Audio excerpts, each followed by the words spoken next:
Shalom Bapak Ibu Saudara sekalian.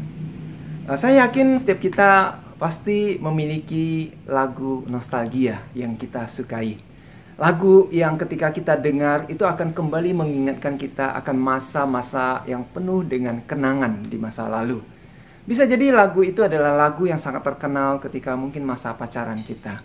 Atau mungkin lagu itu ada kalimat-kalimat di dalam itu yang sangat menyentuh perasaan kita. Sehingga mengingatkan kita akan satu masa indah yang pernah kita alami di masa lalu. Yang berkaitan dengan satu kejadian. Nah, bangsa Israel juga memiliki cara yang unik di dalam mereka mengingat akan kejadian masa lalu. Mereka seringkali menuliskan itu, mengabadikan di dalam sebuah mazmur. Dan kita tahu bahwa mazmur itu sebenarnya juga adalah bentuk puji-pujian mereka kepada Tuhan. Nah, secara khusus Mazmur 105 ini adalah salah satu dari mazmur untuk mengingatkan kembali bangsa Israel akan kebesaran Allah di masa lampau. Nah, tujuannya adalah sebenarnya bukan untuk mereka sendiri, tapi bagaimana mereka bisa mencatatkan itu bagi generasi-generasi berikutnya, supaya agar anak cucu mereka itu juga bisa mengenal Allah dengan segala perbuatannya yang ajaib di masa lampau. Nah, secara khusus di bagian ini, pemazmur ingin mengingatkan akan bangsa Israel bahwa Allah telah memelihara mereka di Mesir. Di mana dulu Yusuf pertama kali datang ke Mesir dan kemudian membawa seluruh keluarga besar Yakub dan tinggal di sana dan berkembang menjadi suatu bangsa yang besar. Dan sampai suatu ketika, bangsa Mesir melupakan segala kebaikan Yusuf dan kemudian menindas dan membenci mereka. Kemudian Tuhan pun mengutus Musa dan Harun untuk memimpin bangsa ini keluar dari Mesir.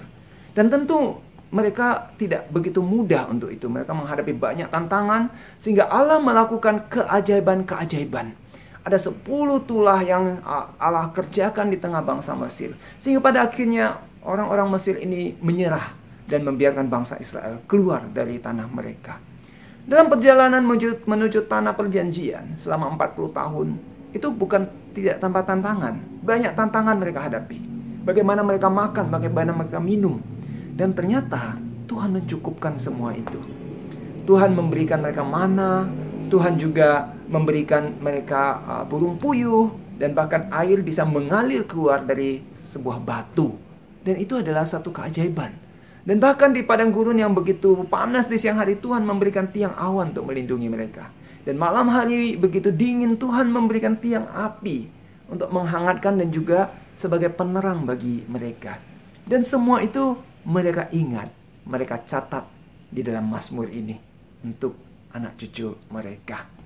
Semua ini mereka katakan Allah kerjakan karena kasih setianya. Karena Allah begitu setia kepada perjanjian kepada leluhur mereka Abraham. Nah, Bapak Ibu Saudara, apakah kita juga punya kisah penyertaan Allah di dalam hidup kita? Apakah kita juga pernah mengabadikannya di dalam sebuah bentuk yang bisa kita wariskan kepada anak cucu kita? Apakah ada satu hal yang mereka ketika melihat, mereka juga bisa lebih mengenal Allah? Mereka juga bisa melihat akan keajaiban dan kebesaran yang Allah lakukan dalam hidup kita. Nah, kalau belum, saya mengajak kita juga mulai mungkin bisa mengerjakan atau melakukan sesuatu. Sebagai contoh, saya yakin kita mungkin punya foto yang penuh dengan kenangan di masa lalu. Sebuah foto yang bisa mengingatkan kita kembali akan kebaikan Tuhan. Tidak usah jauh, salah satunya mungkin adalah foto pernikahan. Saya yakin di balik sebuah foto pernikahan banyak cerita di sana. Ada cerita pergumulan bagaimana untuk menuju pernikahan. Atau mungkin mempersiapkan hari pernikahan masih banyak hal-hal yang begitu kurang. Tapi Tuhan mencukupkan semua itu tepat pada waktunya. Itu adalah kisah-kisah yang saya yakin tidak hanya boleh kita simpan di dalam ingatan kita menjadi kenangan manis. Tapi kita bisa membagikan itu. Sebagai contoh, kita bisa tempel foto kita di sebuah album foto dan kemudian kita menuliskan di dalam sebuah kertas. Sebuah kisah di balik foto ini. Atau kalau kita mencetaknya di dalam ukuran besar dalam sebuah figura, kita bisa meminta orang-orang untuk mencetakkan tulisan-tulisan di dalam foto itu. Itu adalah satu wujud yang bisa kita kerjakan supaya orang-orang lain juga bisa melihat itu. Mereka membaca dan mereka bisa memuliakan Allah. Mereka bisa semakin mengenal Allah.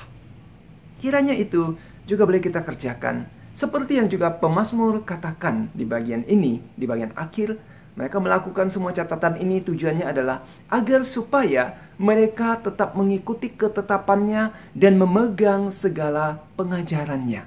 Dan mereka ini adalah keturunan-keturunan berikutnya. Dan pemazmur mengatakan, haleluya. Amin. Tuhan memberkati.